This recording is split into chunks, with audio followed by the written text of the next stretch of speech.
Lâu dân riêng phía xa rằng nous apprenons le français. Nhưng mình cắt rõ ngay hay đồ mình rõ ngay rõ về bằng riêng đồ tam ngay mình ngay tí khai chân là về leçon meridian meridian mình tìm môi thì pi tí bay đồ hốt còn ta là ní tìm môi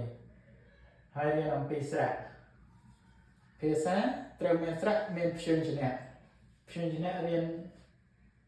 បន្ទាប់ទៅទៀតប៉ុន្តែអានេះមេរៀនទី1រៀនស្រៈសិននៅក្នុងភាសាបារាំងមានស្រៈតែប៉ុណ្ណឹងទេមានតែ1 2 3 4 5 6 7 8 9មានតែ9ទេហើយអា3 4នេះដូចគ្នាប៉ុន្តែវាមានបន្តឆ្វេងស្ដាំអីទាំងអស់អីហ្នឹងវាមានរបៀបនៃចាំខ្ញុំបង្ហាញប៉ុន្តែអានសិនmercredi 3 décembre 2025 première leçon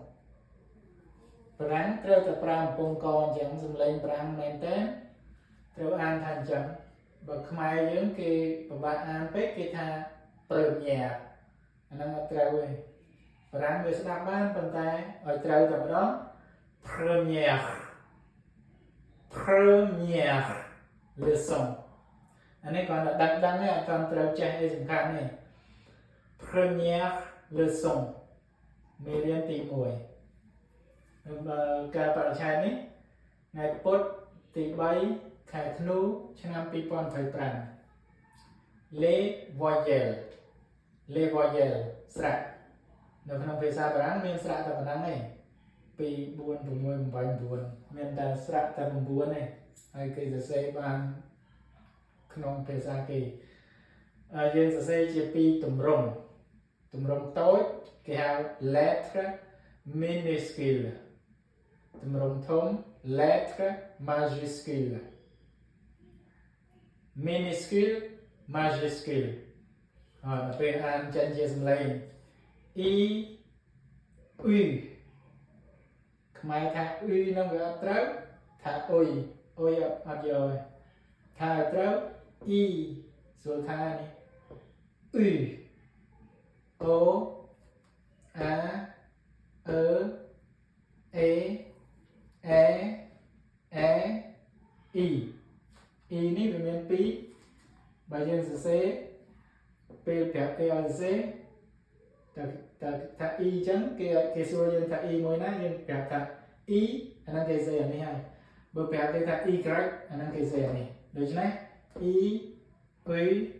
o a e e y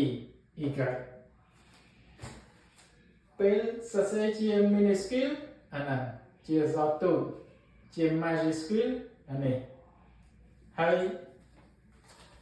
របៀបសរសេរកាលណា minuscule e ទាញពីលើចុះមកក្រោមពីលើឲ្យត្រង់ចុះមកក្រោមហើយកវាបន្តិចហើយបន្តទៅអាហ្នឹង e u ពីលើចុះមកក្រោមហើយបត់ប៉ុណ្ណេះហើយដកដៃចេញទៅទម្លាក់ពីលើមកក៏បានដែរហើយកវាបន្តិចដល់ពេលនេះរៀងស្តៀងនឹងមូលហើយគួចបន្តិចដល់ពេលអារៀងអញ្ចឹងដែរ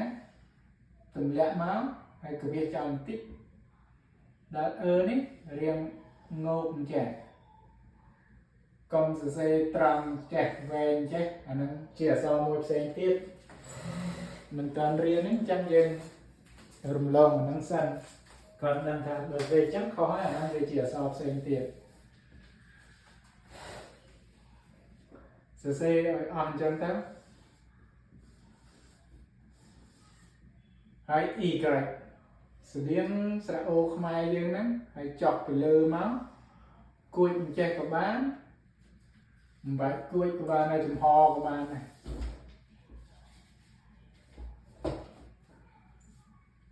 ពេលចុះមកហ្នឹង ពេលចុះមកហ្នឹងចំហចោលអញ្ចឹងក៏បានឬក៏គួយតែម្ដងក៏បានហ្នឹង mini scale វាតូចដល់ major scale ជាអក្សរធំ E ហ្នឹងគូសត្រង់ហើយពីលើមួយក្រោមមួយ U នេះពីលើចុះមកក្រោមហើយទាញអញ្ចឹងមកដល់តំណែងហើយដកដៃក៏បានទម្លាក់ពីលើមកត្រង់នៅស្ងៀមអត់កុំឲ្យហួសប៉ុណ្ណឹងបាន O នេះមូលស្តៀងលេខ0មកអត់មានគួយអីទេដល់ A នេះគឺពីក្រោមឡើងលើរៀងប្រឆិតហើយចុះមកវិញក៏ប្រឆិតដែរ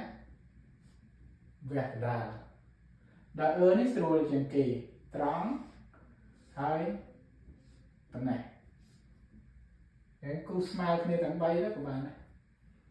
ហើយអានេះផ្សេងទៀតក៏អញ្ចឹងដែរដូចគ្នាទាំងអស់ដល់ពេល Y នេះត្រូវយកយ៉ាងម៉េចយើងឲ្យដឹងថាបន្ទាត់ហ្នឹងវានៅបន្ទាត់ខាងលើនេះវាស្មើអញ្ចឹងយើងត្រូវទាញអានេះពាក់កណ្ដាលត្រឹមពាក់កណ្ដាលអញ្ចឹងហើយចុះមកអញ្ចឹងមានន័យថាបើសិនជា A យើងសរសេរអញ្ចឹង majuscule Y យើងសរសេររៀងប្រឆិតអញ្ចឹងអានេះបានអក្សរហ្នឹងវា majuscule ផ្សេងអញ្ចឹងបើសិនជាយើងសរសេរអញ្ចឹងអាហ្នឹងខុសហើយវាคล้ายមិនដឹងធំមិនដឹងទូចទេមិនដឹងជា majuscule មិនដឹងជា minuscule ប៉ុន្តែបើសិនជាយើងសរសេរ minuscule គឺយើងត្រូវសរសេរពាក់កណ្ដាលអញ្ចឹងហើយចុះមកកុំវែងពេកដល់ពេល minuscule តូចស្អីអញ្ចឹងឥឡូវកុំឲ្យច្រឡំកុំឲ្យវាវក់ច្រើននៅរឿង majuscule minuscule យើងគ្រាន់តែដឹងថាអក្សរទូចអក្សរធំអក្សរទូចវាមាន E Q O A E A E E Y ដល់ពេលសរសេរវាទៅជាអក្សរធំគឺ Z អញ្ចឹង majuscule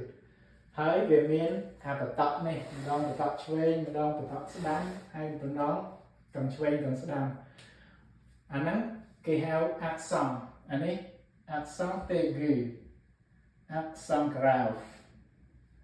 accent circonflex ហើយដល់ពេលសំឡេងវាអា4ហ្នឹងE E E ចឹងហ្នឹងរៀនតែប៉ុណ្ណាហើយមេរៀនបន្ទាប់យើងចាប់ផ្ដើមរៀនអំពីព្យញ្ជនៈយកព្យញ្ជនៈហ្នឹងយកមកប្រកបជាមួយស្រៈហ្នឹងហើយវាមានពាក្យបន្តិចទៅ